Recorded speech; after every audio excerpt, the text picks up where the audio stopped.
Well, hello there. Welcome to another episode of Just Ask Jen. I'm super excited if you're tuning in live or you're watching from the future. Thank you so much for being here. Super excited to answer some questions and highlight some things.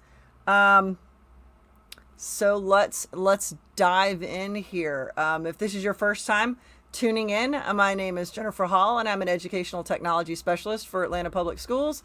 And that means I provide technology training and support for teachers, push into classrooms, and get to work on a number of technology infused projects. So super excited you are here today. Good to see you, my friend Stacy. I appreciate you tuning in. So this is episode 9. This is a monthly thing that I do where I answer questions that have been submitted from educators all over, or just my teachers, questions they've been asking me. So let's dive in. So this was a question, and I think it's probably a popular one right now because of the start of school and everybody's getting their Google Classrooms situated. I know that we've been back to school for a month and a half, but I know for the folks in the north that they really are kicking off school right now. And the question was, is there a way to remove the darkness from the classroom banner? So this is for Google Classroom. And the answer that I have to give is no. And unfortunately, that is because you'll notice if you use any of the images that are provided by Google for your classroom theme, it's bright and vibrant and everything. And that's because they know what the image is. But when you upload your own image, it does that gray overlay, and that is to help for accessibility for screen readers. So unfortunately, you have to be mindful of that when you're creating your headers to put in your Google Classroom. It is going to put that gray overlay, so you're going to want to make sure not to use a dark background for whatever you design. And it's unfortunately not an option to remove it. Because it is there for accessibility. But it was a great question because you designed this amazing header. I love here's my little demo class, my Tech Tips 411 logo. This is actually on a white background so that at least some of the logos pop and stuff.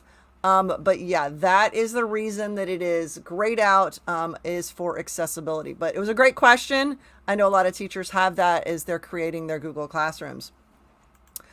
So I wanted to share a little bit about a cool project that I just did. It's probably one of my favorite projects that I do, pushing in and working with students, and that is Google Drawings and creating NASA-inspired planet posters. So I'm just curious, those of you that are tuning in the comments, in the chat, let me know, or if you are a fan of Google Drawings. I absolutely love Google Drawings. I use it each week for my tech tips, email, a newsletter. That's how I design it. And then I export it and do all sorts of magical things. But Google Drawings is such a powerful tool because one, it's free. If you got Google Access, and it works on Google for education accounts, as well as if you have a personal Gmail. And it teaches students a lot about design. A lot of the same design elements are available inside of slides. The difference is that you actually can only have one page. It's just one canvas. Hello there, Dr. Walker. You want to love it. You don't love it. I know. So this is one of my colleagues. Thank you so much for being here, Melissa. She's a big Canva fan, and I absolutely love Canva, which is great. But the difference between using Canva for design and Google Drawings for design is literally students are creating with shapes. For this NASA poster project, I actually show them through the toolbars. We literally create the circles for the planets and the rings and the gradients and everything to create the physical features of the planets. And so, you know, it's different than Canva, where you're using already made shapes, and you can do some cool stuff, but the flexibility is a little bit there because you can use the scribble tool, you can do the line drawing tool and stuff like that. So this poster project is one of my absolute favorites. So I got the opportunity to zoom in to classes, and I taught 4 class periods and 4 classes tuned in each time. So in one day I taught 16 classes. So much fun. But if you're a Google Drawings fan, I would definitely check it out. I have a highlight reel from a previous project previous year that I've taught. I've been doing it for like 5 years, and it's such a cool option. So I see I've got some other folks. My friend Stacy, love Google Drawings. Use it every day for your daily newsletter. That's awesome. I just think it's a really cool tool for teaching students graphic design because it has the ability to align and distribute and move things so that everything kind of works together for design. So I just want to highlight, it was the highlight of my school year so far, getting to work with students, and most of them had never seen Google Drawings before, just introducing it to them. And then at the end of class, and I love the power of doing this via Zoom, is that it was like using the share feature, kids were able to showcase what they had done on their practice drawing. And they blew my mind, some of the amazing creative things that they shared. So I just wanted to share that out. If you're interested in drawing projects, I did a similar project with social studies a couple of years ago where students had to create travel posters. So keep in mind, drawing's a great tool to use for that graphic design piece. The benefit also of that is that you can use it in partner projects or small group projects, and they can use the commenting feature inside of Google Drawings, which is really powerful.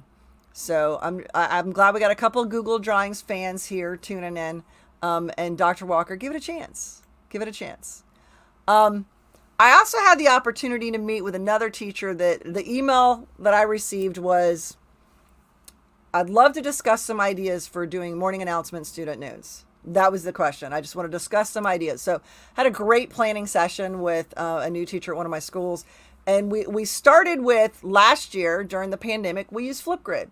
And Flipgrid was a great solution for allowing students to contribute to the news virtually. So if you happen to have students that are working remotely, or they're your news crew and have, unfortunately get quarantined, this is a great solution that they can submit their videos via Flipgrid, and then you just share out that Flipgrid to your school for them to be able to watch it. So that's where we started last year with using Flipgrid, and it was great because the students had the ownership of creating it. We talked about how they could use overlays to jazz it up, and they have a little bit of editing power themselves. So Flipgrid was like a first solution that we use. And then we started talking about the pros and cons of going live for your morning announcements and pre-recording. So I'm just curious, those of you that are tuning in, let me know in the comments. Are you, if you're supporting news or at your school, how many of your schools are going live with the morning announcements? Is it only over the intercom, or are they actually going live streaming? Or are they pre-recording it and you just watch it and it's been archived on YouTube or maybe in Teams or somewhere else? I'm just curious. Let me know in the comments how you're doing your morning announcements or school news. Or if you're not on that team, how your teachers are doing that at your school. I'm just curious, kind of polling the audience. But in meeting with this teacher, we talked about the pros and cons of going live, right? Why would you want to go live? Why would you want to pre-record?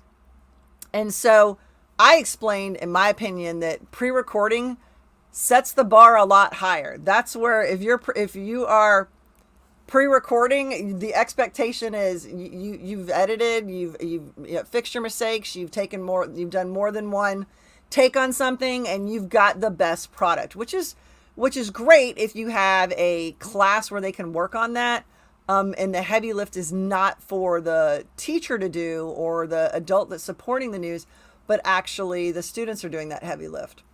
So it's definitely the bar is set higher. There's a higher standard. Now, if you go live, it's a little bit more forgiving because live, just like right now.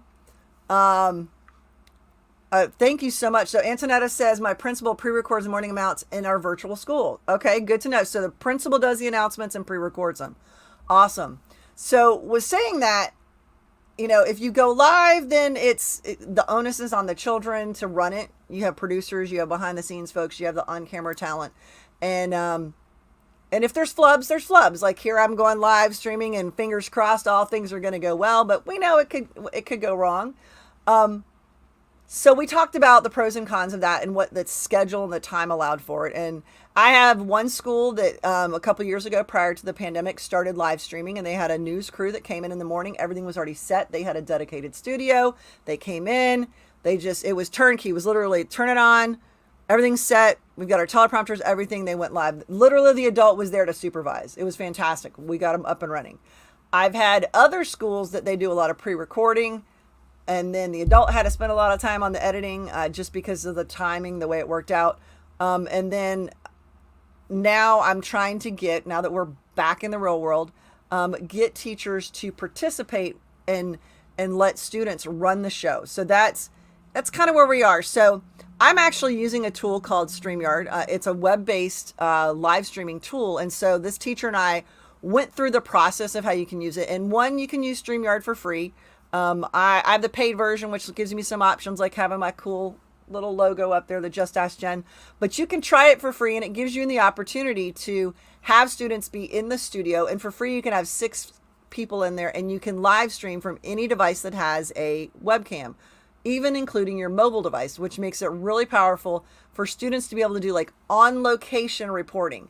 So my idea was that if they're using iPads or iPhones or even their Chromebooks, they literally can set up around the school, and you have a stationary person that is running the show. So when we talked through that, this particular teacher was super excited. He's like, all right, I'm going to give it a try. I'm going to get my team together and we're going to try it. So StreamYard is a really cool tool. You can try it for free, but then if you want more bells and whistles, you can upgrade. So that's how I do this and live stream. And that's how I'm able to do cool things like bring comments on. And so if you live stream your news in the morning, you could actually have, if they're tuning in the classrooms, you could do question of the day, and then the classes need to respond. You'd be able to pull up comments on there, and it just brings a level of engagement and interest for students. And I think that, so in talking to this teacher, I got real excited. So he's working on the plan and gathering the crew. And then we're going to do a run through in the next couple of weeks and try and go live. So when I come back on my next live, hopefully I'll be able to report that it was a success. Now, a couple other tools that you can use to go live that are pretty awesome is that if your school district has access to the paid version of Zoom, you can, if you didn't know, you can live stream from Zoom. So here in APS, we're actually have several parent information sessions going live. I think we got one starting tomorrow night, and we'll be using Zoom as the platform for the host, for the presenters to be in one place in the Zoom, and then you can send that signal out to YouTube or Facebook. So you could use that tool you already have in-house if you have access to it, and live stream to your school's YouTube channel or Facebook if you have it, which is pretty cool. So I did want to point that out as another option. We've been using that a lot.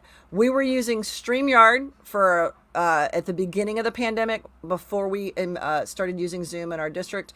And now I've got several schools that do their live stream parent night stuff from Zoom directly to YouTube. So that's a great tool. And if you're curious how that works and what it looks like, actually on the channel, I have a quick tutorial that shows you what that process looks like to go live either on YouTube or to Facebook. And if you're like our district, we have a Facebook Workplace, which is a Facebook version that is internal for our district. So if you wanted to do a meeting for a PLC or something, you could do that as well.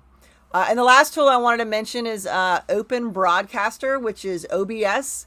And that is a free solution. And that's how I'm doing my cool, I'm using StreamYard and OBS to do some magic here. And that's how I can do fun things like connect another camera and bring in fun stuff like, let's look at the studio cam. Here we go. I can bring in another camera and do fun stuff and easily switch over and have different camera angles and do that. So that is with OBS. And I think OBS, it's free, and free is my favorite price.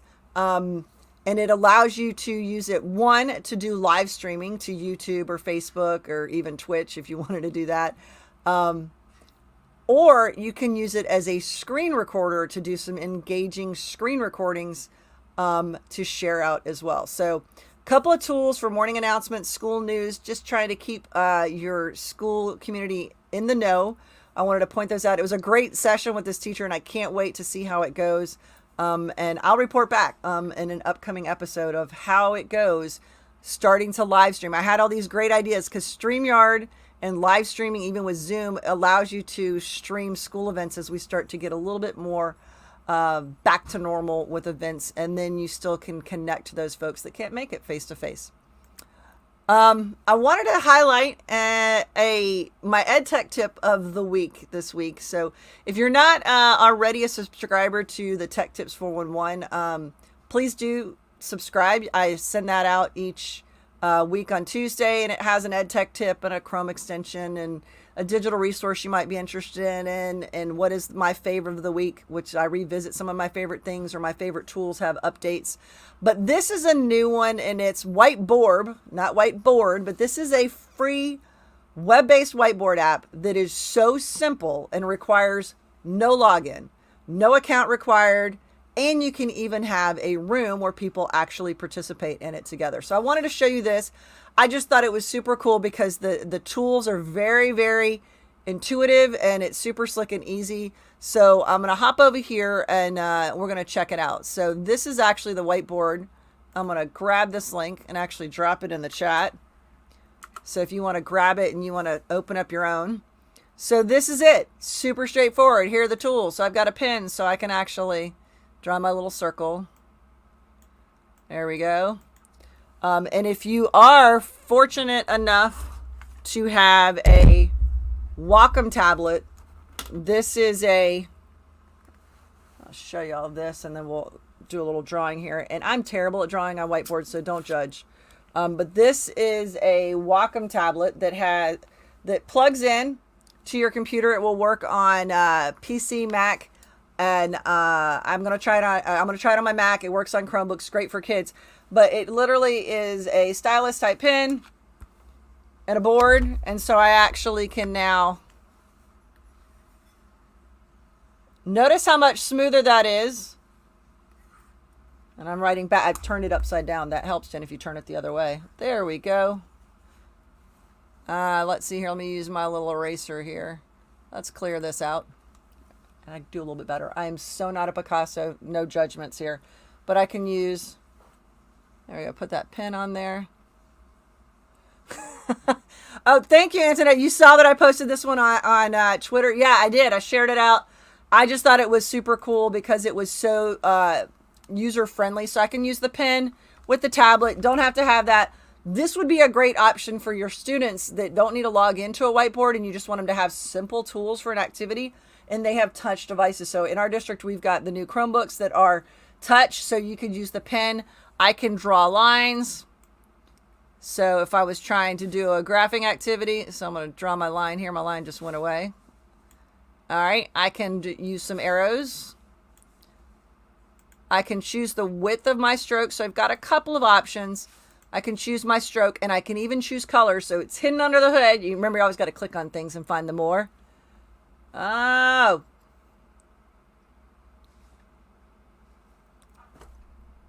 this is as bad as being on a Zoom. I'm talking away. I'm thinking you're seeing my screen. What did I say? When you go live, things happen. But you know what? Thank you, my teammates, helping me out. I'm sitting here drawing away. Now you should see it. Thumbs up if we can all see.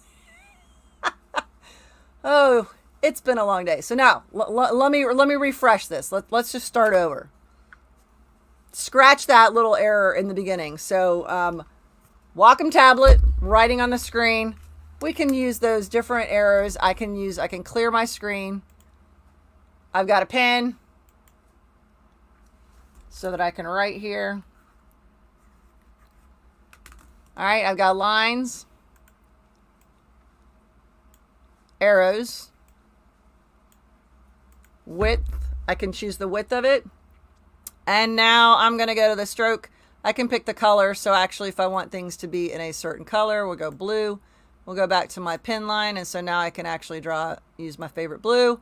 I can use fill. So if I'm filling shapes, I've even got text. So as you can see, it's got most of what you need to create an activity. So if you wanted your students to have a very simplified whiteboard, or you just wanted a simplified whiteboard that just had simple tools, easy to use, you could do that. I've got rectangles. I can actually add in an image if I want. So if I wanted to add in my little PNG right here, So look at that. I've added an image. I can do an ellipse. I can do some poly. I can do a select activity. So I can select, cut, paste. As you can see, all of that. It's very intuitive. So even for your younger users, you've got the ability to see that image and know what that tool is. Undo, redo, magical buttons. Always got to have those clear. And then there's actually a room. So what it will do is it will generate a code that I can copy that link and I can actually send that out and share it. So if I send this link, we're going to try this because we're live. I mean, we finally got me sharing the screen again. My apologies. I'm back face to face, so I'm not used to saying, can you see my screen now? All right, so I'm going to paste this link in here. This is going to take you to my actual board. I'm going to put it out there in the world and see if anyone wants to hop on and add to our board. See how easy it is for you to go in there and add to our board. So I'm going to select this. I'm going to go ahead and so I can move. We'll move this over here. I'm going to delete so I can select things, remove things. I'm going to cut that off there because that was terrible. Look at that. Somebody's already drawn because there it was. Uh-oh, somebody cleared my space. But look at, I can undo it and bring it all back. Let's give you all a chance to play here for a second. Other things that are great about doing this live is that a little bit of a wait time, just like being in the classroom. So now we've got a little heart. So I'm entrusting that my folks that are tuning in live right now are not going to put anything inappropriate on my screen. That's a trust factor. So that is something to consider, that there's no login, so I don't know who's doing what. So it's really something more if you're like working in a partner situation and you know it's you and that other person or two other people working on this, maybe individually letting your students work on it, which is kind of cool. So Whiteboard, pretty cool tool, I think, for free. No sign in required. Let me know in the comments if you think this is one that you might add to your repertoire just so that you can have something super quick, no login required. Like you can go live on Whiteboard chat without having a sign in, but it's the tools. There's so many cool tools, but it's a lot. And sometimes you're like, I just want something super simple right here. So thanks for checking that out. And I can tell from the color right here, that's my colleague, Dr. Walker, is the one that dropped that shape in there with that color. I feel confident that that is you. I'm glad you like it. Super powerful, but light, easy to use tool. So thank you for checking that out and diving in with me. So I did want to share that out. Also, I wanted to highlight my latest tutorial that I just dropped. Kind of took a little bit of a break. I've been live, but I took the summer off a little bit, and so I'm starting to generate some more video content. And so my most recent tutorial is how to use Flipgrid and the new camera features. You should definitely check it out because I highlight how you can use multiple cameras in Flipgrid and change angles and swap to different cameras.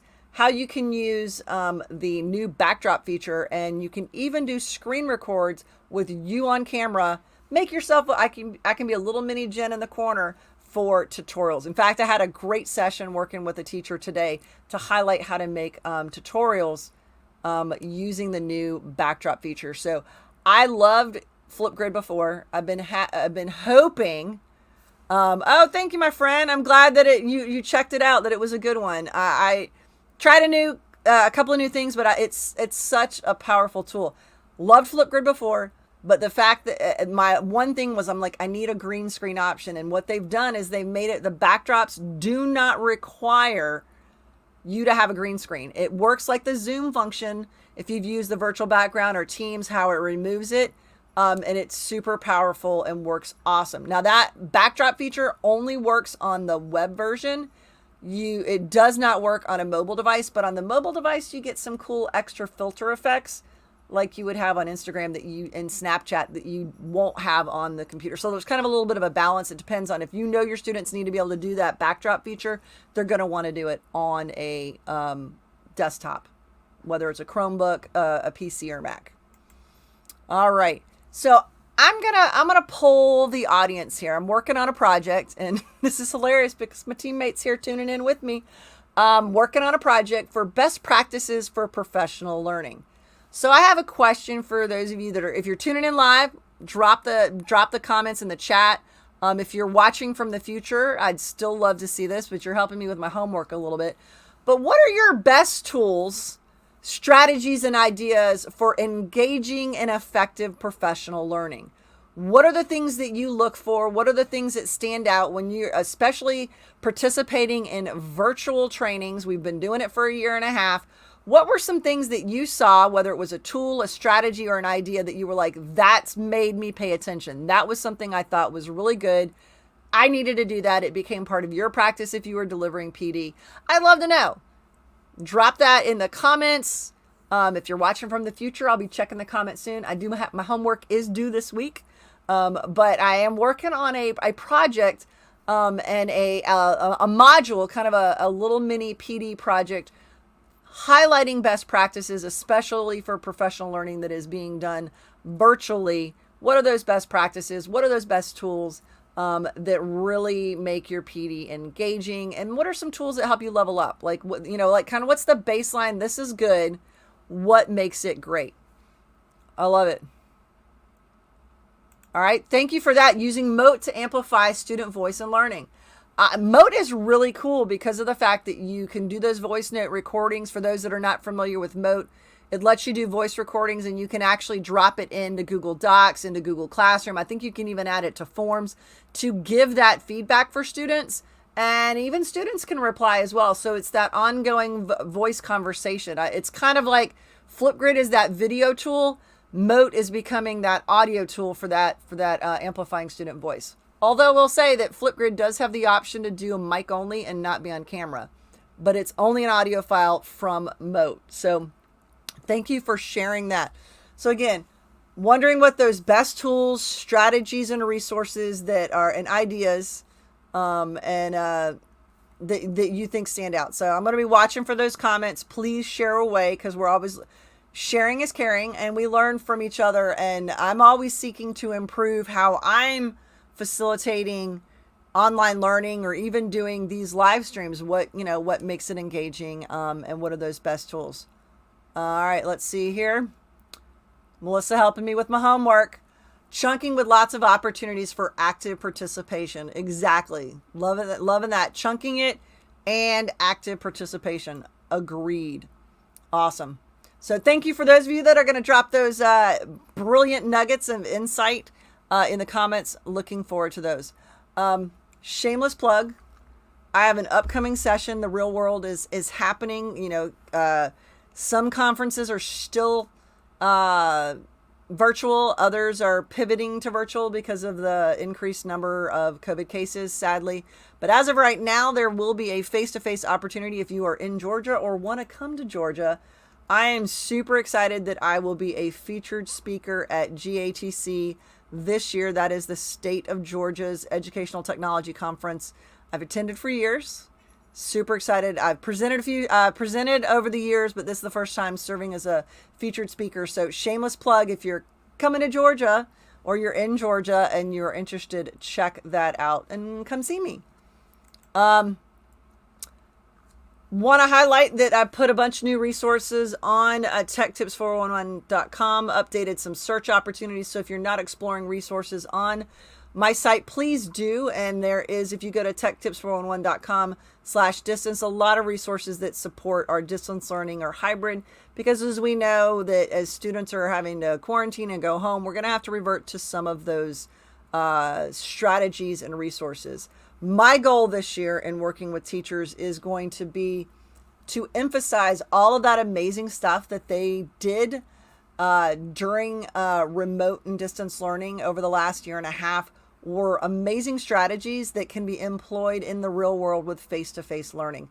So when I'm talking to teachers now, I'm asking them what worked last year, and let's see how we can incorporate those and not revert back to old school, hit the copy machine and printing out packets. I'm hoping for us to get away from that, and to embrace those things. Here in Atlanta, we are focusing on personalized learning this year. And I'm super excited to be on the team that's leading that charge. But if you're looking for resources, please check out some resources at techtips411.com. you're tuning in here via Facebook or YouTube, not sure, but I'm going to be working more on adding content to the channel. I'd love to know in the comments, in the chat, let me know, is there a video or a tutorial you'd love for me to create? If there's something that you're like, Jen, really would love for you to dive deeper into X, Y, or Z. I'd love for you to share with me what that would be. I will continue to add those quick tips, those little bite-sized tips, as well as tutorials, and highlight some upcoming projects. I got some more things I'm working on with students I cannot wait to share with y'all. And if you're not already signed up for my weekly tech tip email, and I'm love that folks already saw that email come out, or you see things on Twitter, I'd love for you to sign up for that weekly tech tip.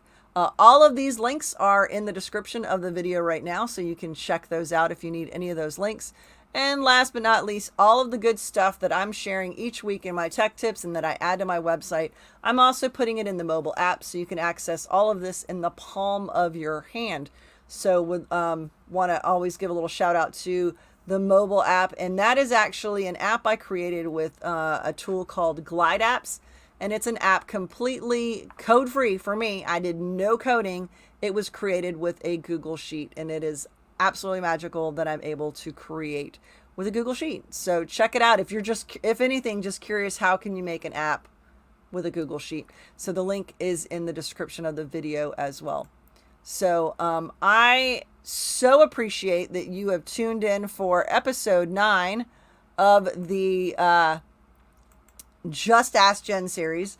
It's a lot of fun doing this, and hopefully you found it beneficial. If you did, give this video a thumbs up. Let me know that you thought this was a lot. All right, so let's see. I got a question here.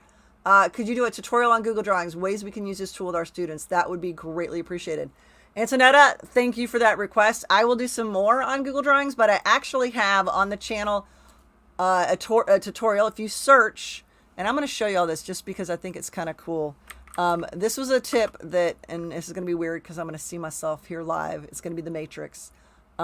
If you go to a channel, you can see I'm live now. You can actually search on a channel for the content. So I'm going to, if I go to the videos page,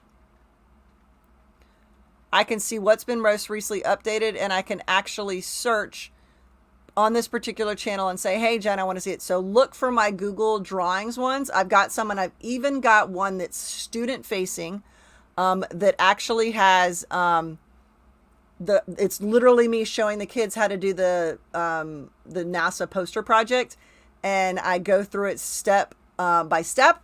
But I've edited it down for time. So what was like an hour-long class, I think I got it down to like a 15-minute video, so you can pause it.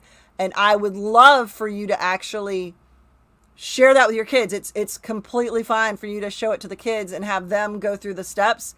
I also have, let me do this real quick. Let's go to my drawings page. And the Flipgrid video I just shared is great for you to share. I had someone say, oh, I can show this to my kids. Yeah, please do. So this is my drawings channel, and I'm going to drop this link in the chat here, Antonetta, so that you can see this.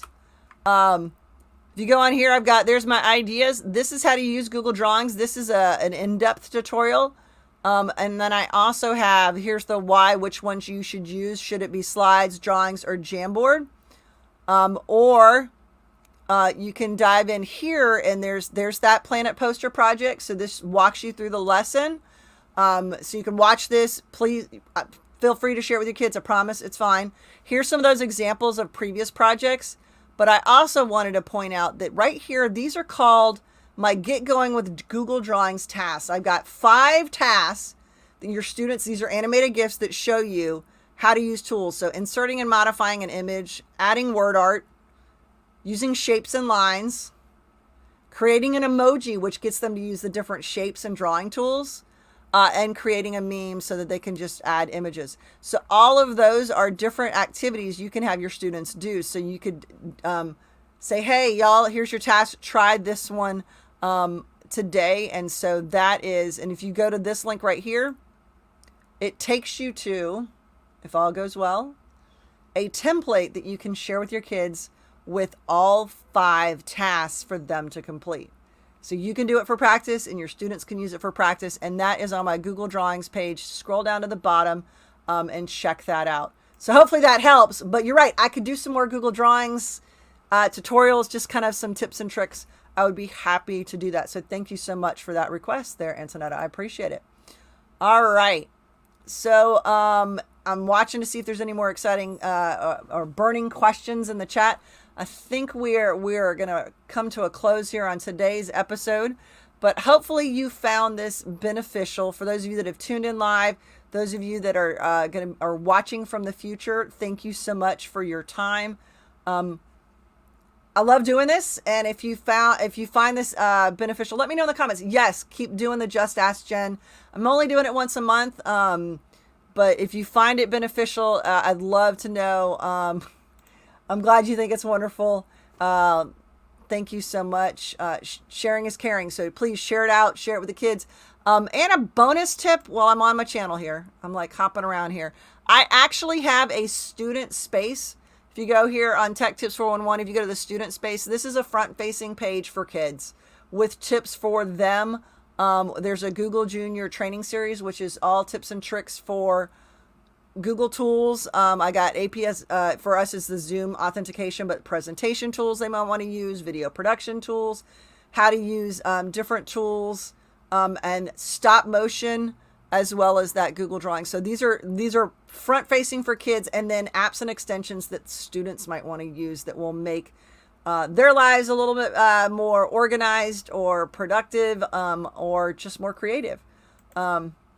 Thank you so much for tuning in. I'm glad that you found this beneficial. Again, I will be back hopefully next month with another Just Ask Jen. But in the meantime, subscribe to the channel and turn on notifications so that you are alerted to upcoming videos, because I'll be dropping new content very, very soon. So again, thank you all so much, and see you on the next one.